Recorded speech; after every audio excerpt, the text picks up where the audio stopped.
the mind is teased into giving a statement based on what it knows.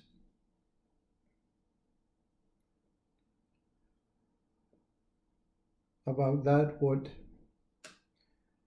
it replicates, it serves. Meaning, in layman's terms, or in simple mind terms, maybe it's time that this mind was given its permission to talk about what other minds are really interested in a more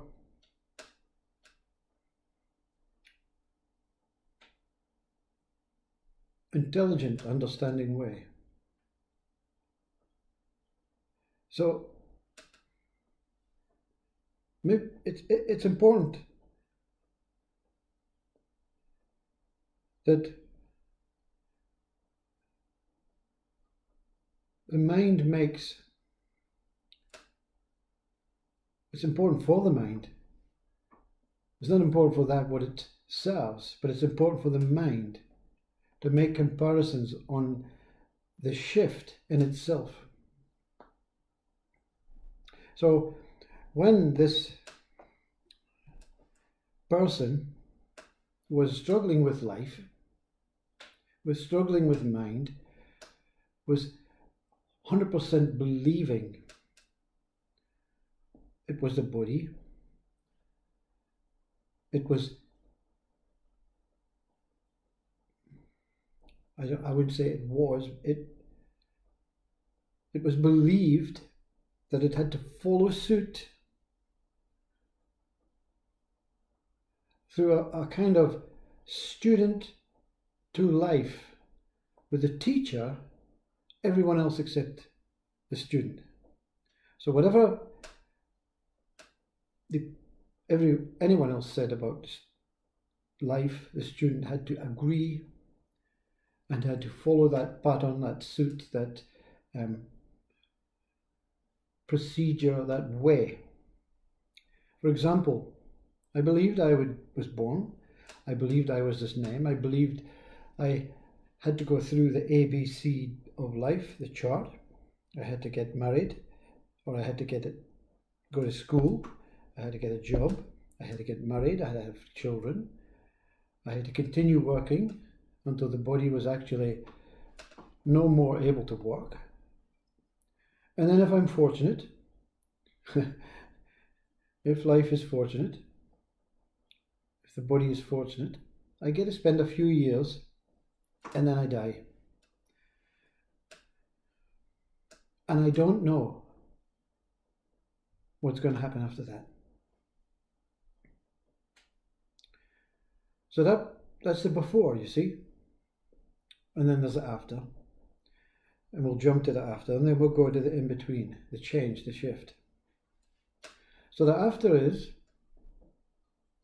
looking at it in reverse order, I still don't know, you see, about what will happen.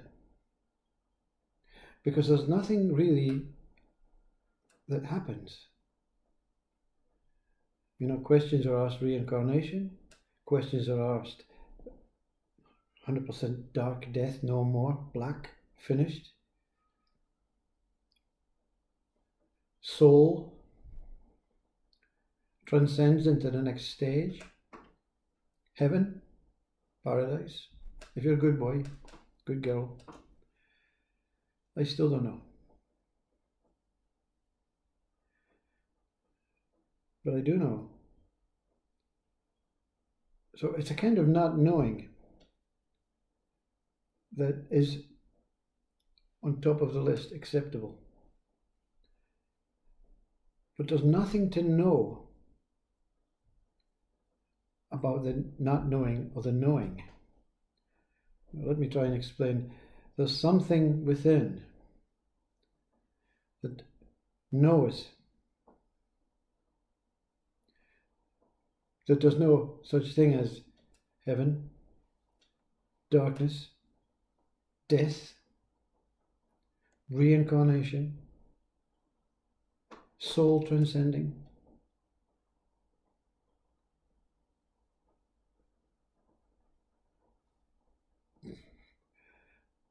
But you have to,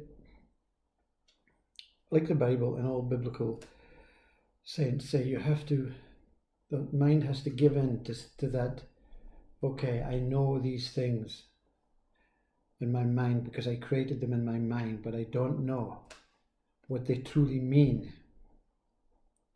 But the mind of ego knows what they mean because the mind created the meanings of them. So reincarnation would mean an end,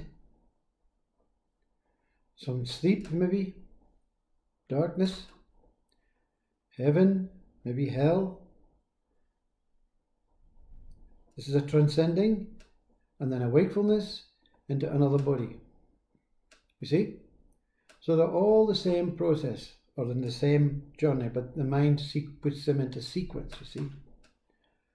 So the not knowing is to say, I know that these things exist in the mind. I know that they do not exist out of the mind. But the mind is such a powerful tool that it will make up its own mind when the body passes. And that all these things are the same thing. Because to go into darkness is heavenly, is deep sleep, is heavenly. The going into darkness is a transcending. The going into darkness and then light again is a reincarnation. So we are reincarnated every morning. You see? Now the idea that we appear in the same body is the idea that we've created. I only know who I am as this body because of my mind and its memory system and its attachment to names, colours, associations, and beliefs that I am this body every morning I waken up. But there was a point when, during this middle state, I'm not jumping to the middle state, I'm going to stick with the end state, the new state. There was a point in this middle state when something addressed this reincarnation.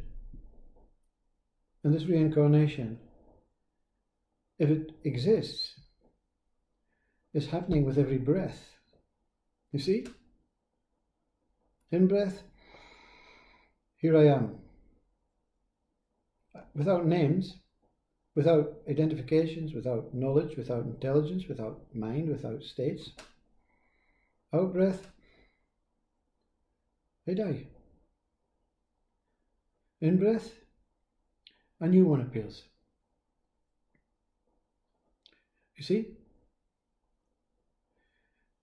The idea that they're the same is the idea that I have the same name, I have the same history, the same memory, the same body, but who am I that is the same, apart from all of these things? Let's say it's the soul.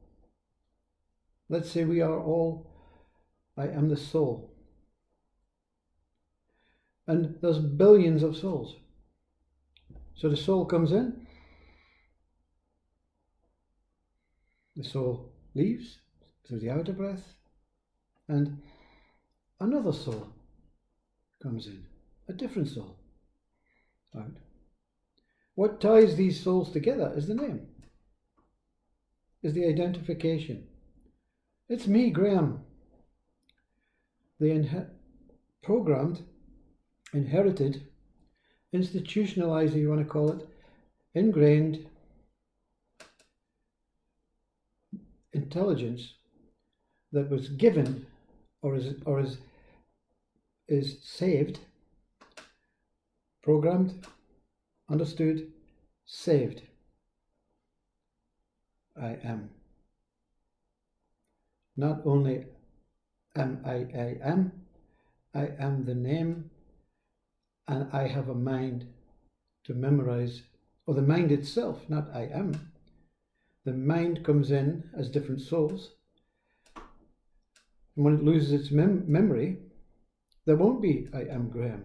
There will be, I don't know who I am. Wait a minute. Wait a moment. And then we have experiences of Alzheimer's or dementia or whatever. Great example to this is that, I don't know which one it is, Alzheimer's or dementia, when the person believed by the family to be that one says, no, I don't know you. I don't know who I am. What's your name? I don't know. What name? Name? What? Name? And they make up a name. And they make up a time period in their life that may have existed or may not, because it was like 1862 they're talking about. Now, let's go to the new. So reincarnation is basically, at that point, was believed that there are billions of souls entering this body, as there are billions of atoms and molecules entering this body. They may be in a systematic way, in breath, out breath, in breath, out breath. Or they may all be in one in breath, a billion souls, all coming in, and a billion souls leaving, and a billion souls coming in, or a billion souls coming in, 10 souls going out, 10 souls coming in, 900 going out. You know, it's what is taking place. Science has not even touched. You see, science is more interested in the universe. It's more interested in the planets, the universe, and the vaccines and the maintenance of the body life. And these things are important, but not individually interested. And science cannot investigate your body unless it's in a microscope or with form or intelligence or, you know, research from past scientists and new scientists, the old ways to new ways. And we're not encouraged to investigate this theory. I don't think it's a theory, it was an experience for myself. When something colossal says, really examine what you are, because you are 100 billion times more than what you think you are, or the mind thinks you are.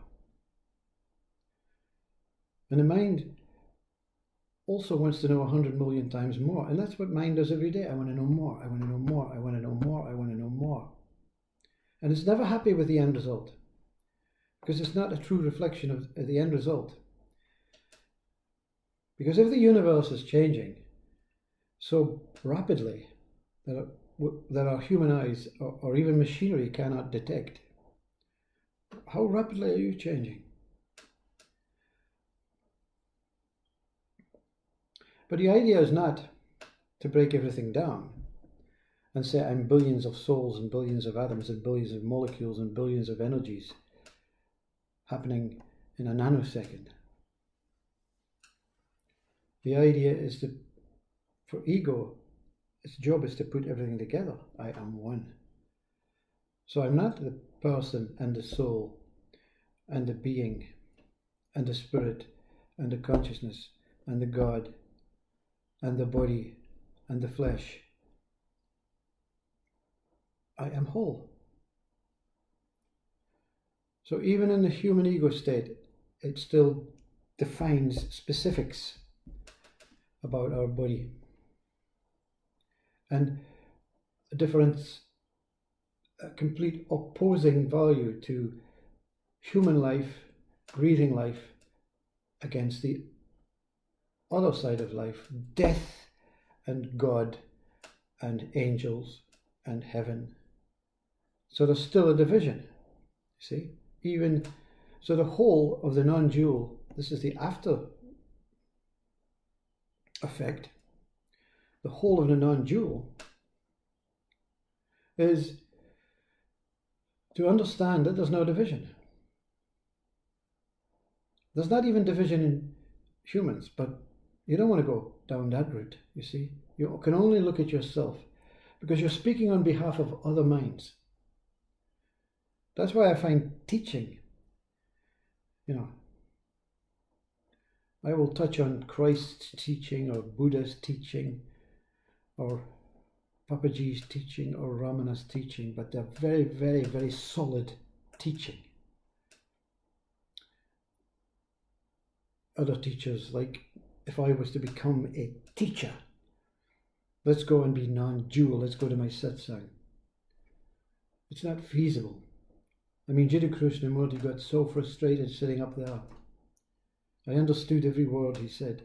Or the silence within the words is what is more important. And Jiddu was the greatest.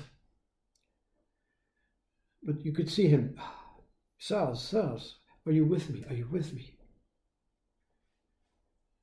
He was trying to do the impossible. So there's no teaching unless you're teaching yourself from yourself, as yourself, beyond yourself, within yourself. So it goes from the before to the after is everything is just okay, everything is as it is. There's no zooming in. You see a car crash, everyone zooms in, and your body zooms in. It's impact, it's nature. And then you step right back and you look at the big picture. And you let everyone deal with the incident because you're not capable enough. You see? But you're dealing with the whole thing. You're dealing with like a screen that you watch on television, which is which is not a great example because it's not true, obviously. But what is happening in front of you is this whole thing where the people are running about and there's an accident and there's smoke, and that's the mind breaking the whole thing down. But you see it as a whole thing, and you cannot separate it. So whatever's happening in there is not separate from Saturn, Neptune, galaxies, cosmos, consciousness, the atmosphere. Everything is happening in the same whole. So if anything nasty was to happen, like someone was to lose their life, where are they going?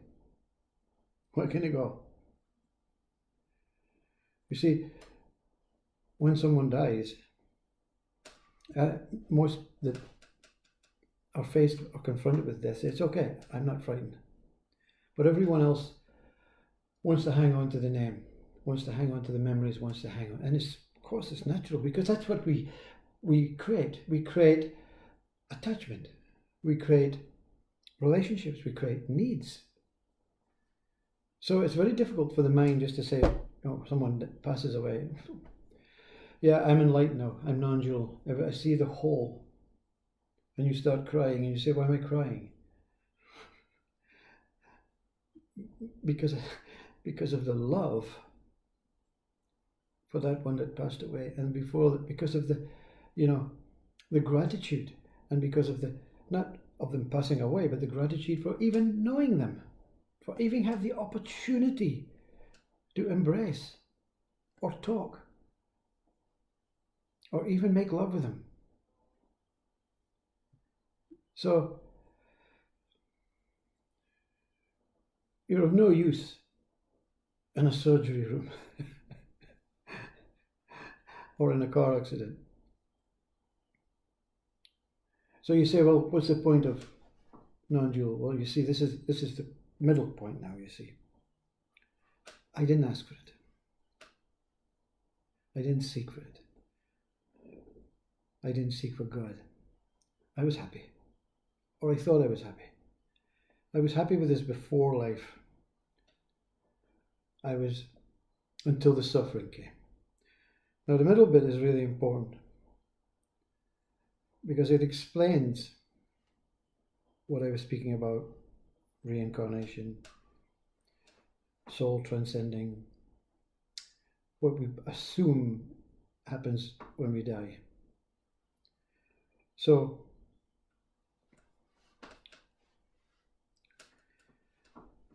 that moment when I wanted to take, I didn't do it. I didn't attempt to do it, but I wanted to desperately.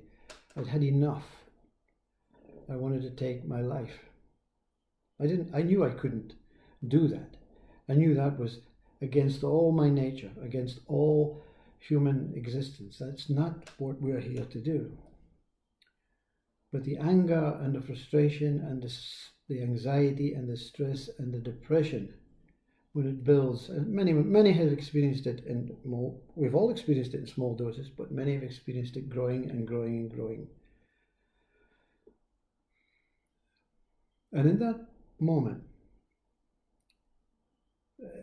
they say it, something snapped. You see? Something snapped for a lot. The negateful way. Snap. Yeah, okay, I'm going to do it now. And they do it. But this snap was so colossal. And you have to understand this, because I'm talking now about the human body. I'm talking about me, the person. And you know, I haven't shared it like this, and I think Eckhart Tolle is the nearest one that shared it. So, just before this shift, so this is the middle is the shift, the change. You know, there's a horrific head that is about to explode. I mean, I've seen people self-harm and they hit their heads against the wall and they punch themselves and they do everything because I want to die, I want to get out of this body, I want nothing from this life anymore. Well, I can't explain because the memory is quite fuzzled. But this shift, something intervened, and the whole shift from this head moved. It exploded. It exploded. The sensation was so hard that I dropped to my knees. Didn't know if I was dying, but the sensation of freedom was immense. Immense. When I was on my knees, I didn't know. I didn't attempt to take my life. So I didn't have any tools or anything there. I was in the bedroom looking in the mirror. Who the fuck are you? Oh, bang. And when I dropped to my knees, I thought my head had been decapitated. I thought it had been taken off. I couldn't find my head. But I was full of joy, full of enlightenment, that the body was so expansive. It was like that, you say, you know, they say that term, there's a weight been lifted off my mind. Well, there was a mind lifted off to create no weight. It felt like you were going to float up, and I thought, maybe I'm dying. Maybe the trauma, maybe the shock was enough. But then I started laughing. With joy, with freedom, with ecstasy. I wanted to cry, I wanted to laugh, I wanted to sing, I wanted to dance. This feeling was immense. Now, what is important? Someone asked recently about all these things, non-duality and everything. So the mental aspect, the psychological aspect was every little thought, every little divisive language, every little name, every little thing that was separate in life, what you call duality, was gone. And there was only the room. And the room expanded. And the universe expanded. But it was me expanding, whatever I was at that moment. Now, the psychological bit, the physical bit is, I stood up. I felt like I was reborn. I felt like this body was free. This body had no more anxiety, no more stress, no more pain, no more aches, no more worries, no more fears, no more concerns, no more... What happened? You have to ask that. You don't say, oh, thank you very much, that was great. What the hell was that? And I couldn't remember anything about the person. So here I am in this room. And then suddenly, slowly, it says, oh, it's my room. I'm in my room. Oh, I want to go out and walk.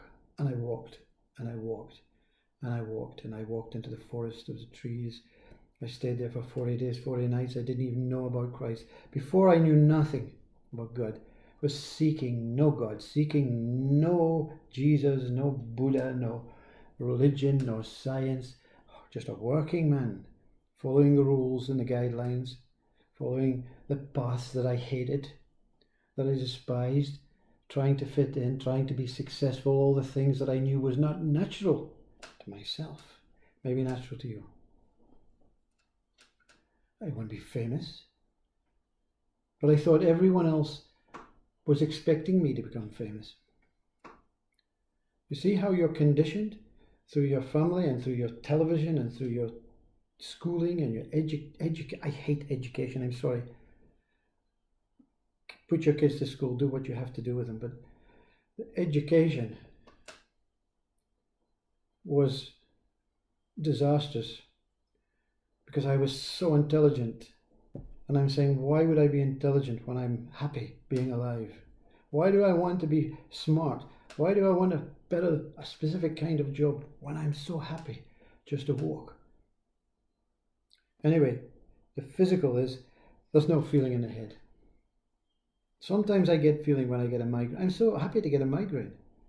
Not that I get them often, but I'm so happy because, oh, it's there again. You know, I can feel this. I can feel sensations. But there's no thoughts suffocating and twisting this brain. So, I don't advertise other speakers normally on the channel. But there was all the feeling was here. I was looking from here. My eyes were here. So the eyes are there, but the information from the eyes goes back to the brain. Now, the information from the eyes goes down to the looking point here, just above the navel. Just above the navel. Solar plexus, I don't know. Sacral, one of the two. Above the navel. I was looking from here, and I'm always looking from here. So, the physical change in the body is how you talk. You're talking from here. The information is here. All thoughts that come and arise seem to be here. And sometimes they drift to the navel and below the navel. So this video I watched, I thought, wow. I started thinking, how do I understand what's going on? I'm walking on a cloud. I couldn't find myself. I couldn't find that past. Oh boy, I was so glad. Especially that middle part, that depression, that anxiety, that need to die. So I laid down in the forest, like Ramana. I said, you know what, if this is it, maybe we all get that life judgment before you die. And some people say when they go through an NDE, a near-death experience, about a short time before, they had revelations of dying. So they were notified they're going to die. And of course the surgeon saves them, or whatever is in the near-death experience, and it's against nature, but it's great for that guy. And they say afterwards, wow, it was like I knew I was going to die, because everything became so clear. So it was like a life judgment. I thought, well, I'll just lie in the forest and die. It was beautiful.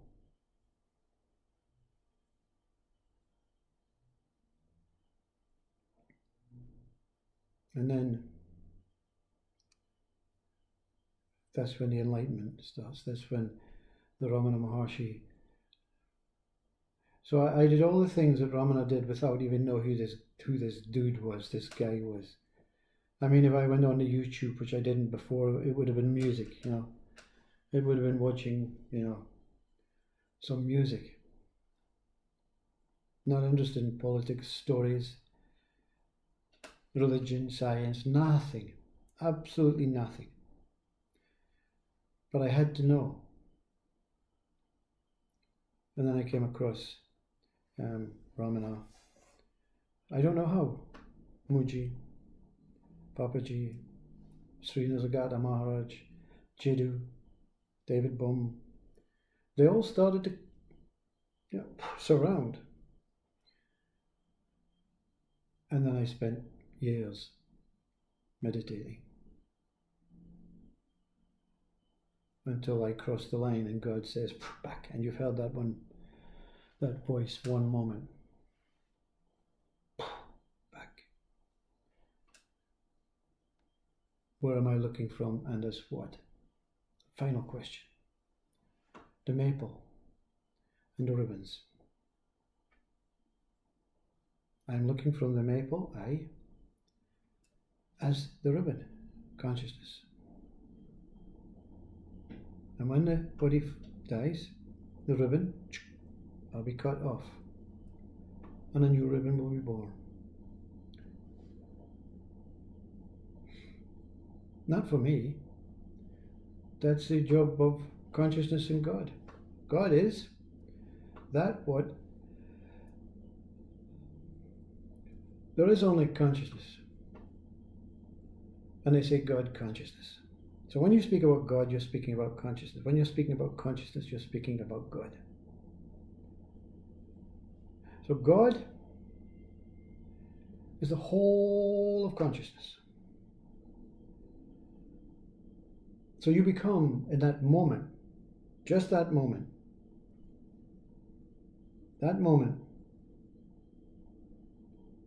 when this brain is destroyed and this moment of lightness, this moment of revelation, this moment of absolute, expanded, pure, tranquil love, you become God for that moment. You become whole. See, when you use the word God, people, oh God, you become whole consciousness in that moment. And then as soon as it is, it starts washing away. Job done. You know? It's like the lightning. The lightning strikes, it hits the side of the cliff. Yeah, the cliff goes boom, and the lightning disappears. And the cliff starts crumbling. Back to normal, back to pebbles, back to the earth, back to start developing into another cliff again. So that's what you do, you start developing into another cliff. And developing into another state of consciousness that is not whole. But you cannot dismiss the effect or the essence of the wholeness. And this name came here, ness. Someone says, why not here? This one moment means now. This one moment means presence. This moment is here. Yes, but I'm dissolving back into the human side. You know, I'm breaking up into this here-ness. Sometimes I'm here. Sometimes I'm here, here, here, here, here. Here, here, here, here, here. There's a here-ness. So, I'm watching the time. I don't like long videos. So the physical side is basically, I never give away the name of the video. I'll put it on a link, you know, if you're interested. But this video, this speaker, was a kind of Buddhist enlightened man. And he was talking in this video about this navel. And it made sense. The root of who we are is the same as the root of what the earth is. The root of the earth has to be in the center of the earth. I remember watching that program when I was a movie when I was a child. It's pretty cheap, and but when I was a child, it was exciting. Journey to the center of the earth. You see. So, as a human, I can't talk about other humans, but as a human, my whole purpose of being here is the journey of the center of myself. The journey to the center of myself. And I completed that journey.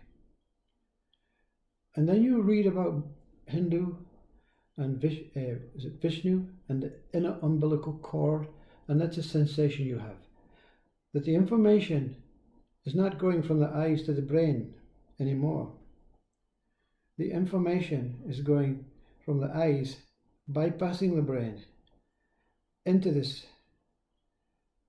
umbilical cord, this brain down here, and scooshed away to Vishnu, the gate, the door.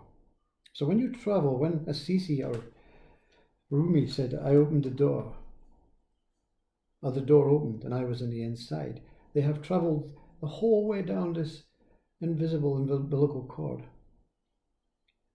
And they've came to the gate, Vishnu. He opens it.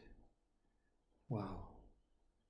And they realize that door is the other umbilical cord to God, an umbilical cord to God. There's an umbilical cord to Jesus, an umbilical cord, billions of umbilical cords, you see. All from the same door. And then you scurry back and realize, wow, it's true. I'm one with myself and I'm one with everything. So,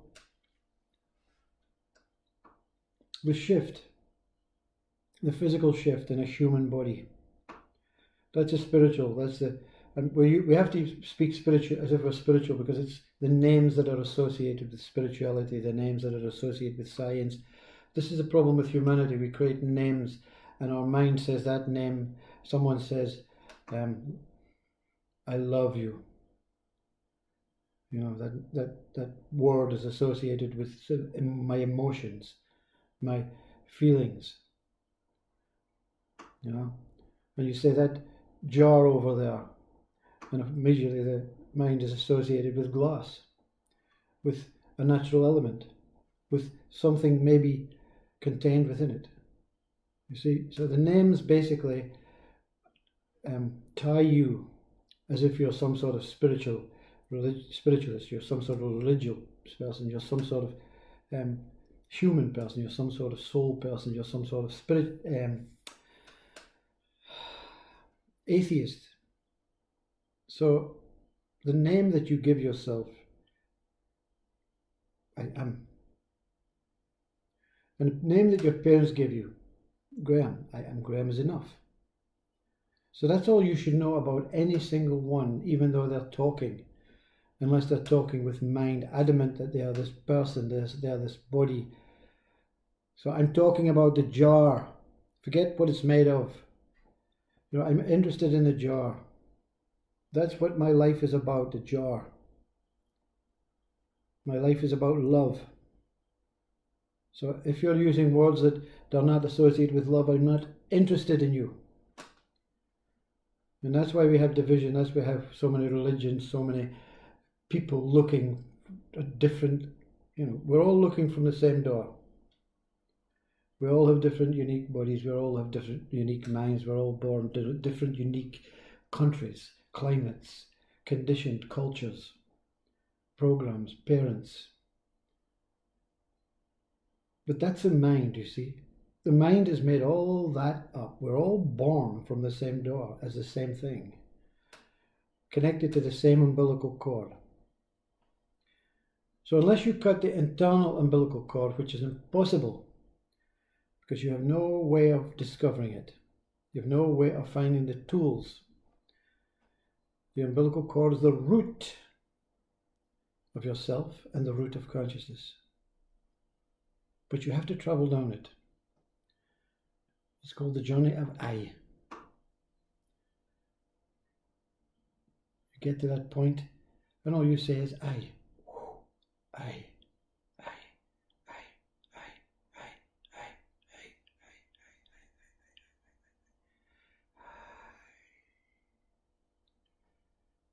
It sounds spiritual. You can make it scientific.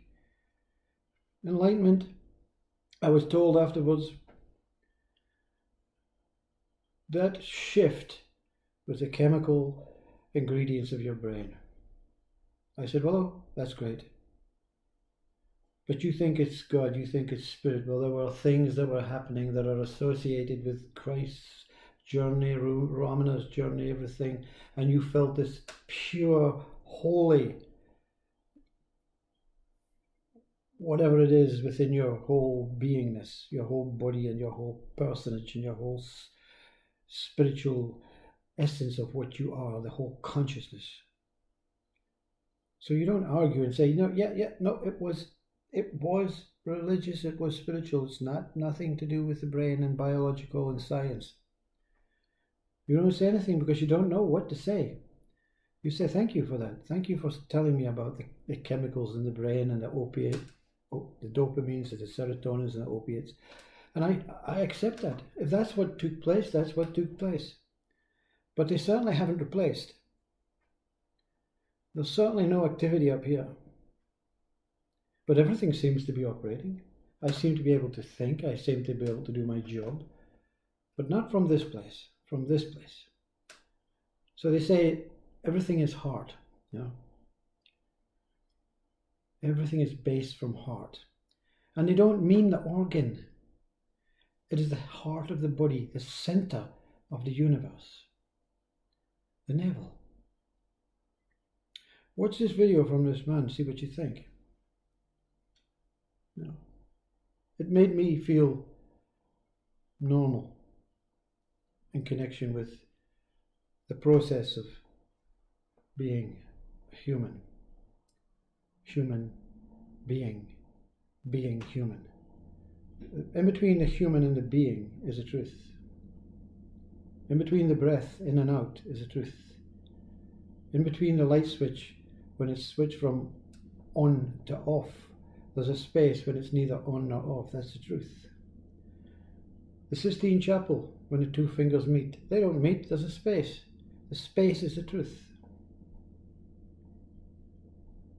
In between the thoughts coming and going, when there's no thought, there seems to be a space, is the truth. So deep sleep is quite close to what you experience when you're awake.